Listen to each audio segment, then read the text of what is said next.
Happy Lumberjack Monday. It is time to go over what happened in the Islanders prospect pool this weekend. So let's get to it.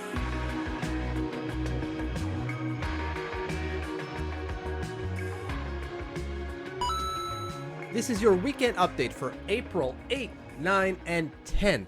So as we do every Monday, not only do we wear plaid to celebrate Lumberjacks everywhere, and my just tendency to wear plaid on Mondays anyways, but what we do is flash a bunch of names and numbers on the screen. These are guys that played over the weekend and their production that went with it. We're not going to spend a whole lot of time talking about them individually. I did want to note one thing with this. You'll see Reese Newkirk's name twice. That's because he played at the ECHL and at the AHL level. The Bridgeport Islanders called him up when they had a couple of guys missing out. And so I wanted to capture that and spread that or split that up, right? I wanted to note that, not put it together and be like, he put up production at the ECHL level, because people might go like, whatever. But he put up production at the AHL level, and I think it's important to note here. So you'll see his name twice.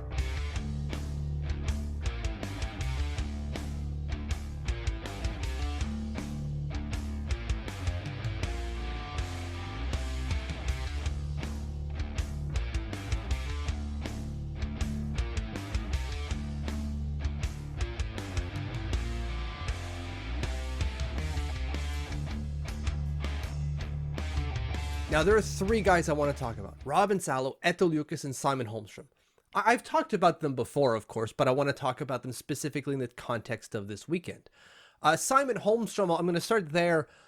It's not that he's done anything new necessarily, and that's the impressive part, right? He's not standing out again. He's still standing out. Over the weekend, a goal, 2 helpers, and 7 shots on net. The goal was an empty netter, but it wasn't just kind of just, he worked the puck, he shot it from distance, it's no big deal.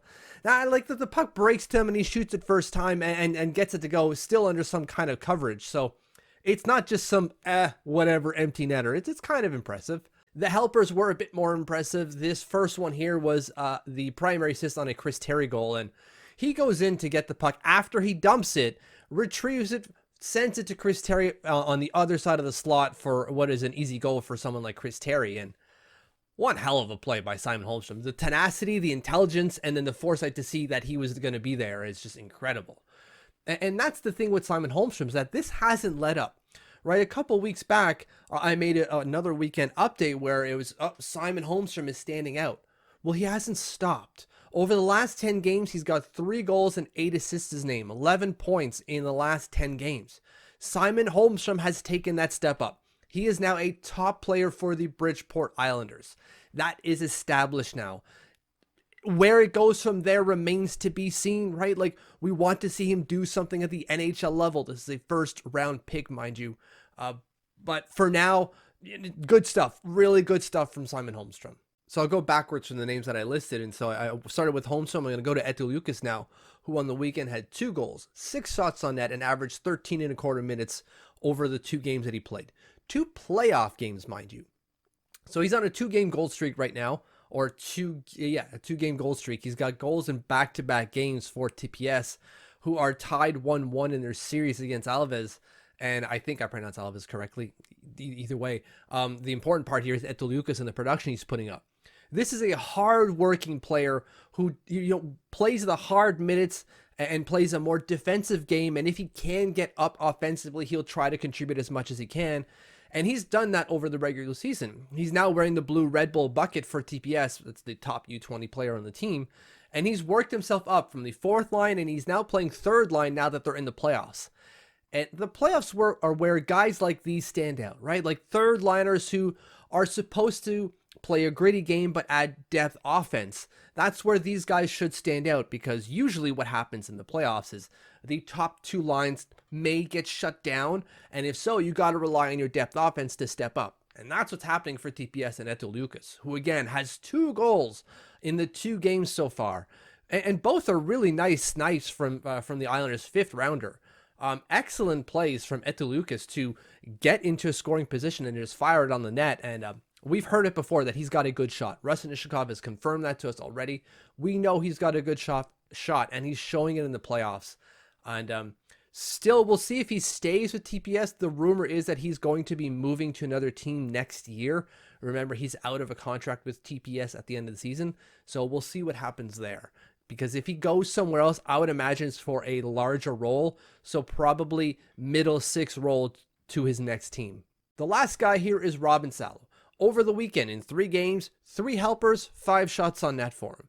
We're seeing that consistency from him, at least in terms of the production. And that's important, right? Like, I know that hockey isn't just production, but production is still the largest barometer of success that any of us use, right? Like, if a player is putting up 3 points, literally a point per game, you've got to say they had an impact. And it might not be the most direct impact. Some of these are secondary assists, like on the power play. Like this one here, where he touches the puck, gets it off, and Chris Terry does a lot of the work. But he still did it, right? He's still involved in the play and making the smart decision to get it to a player who is a scoring threat and in a scoring position. That's important, right? And he doesn't waste time and bumble the puck and it eventually gets there.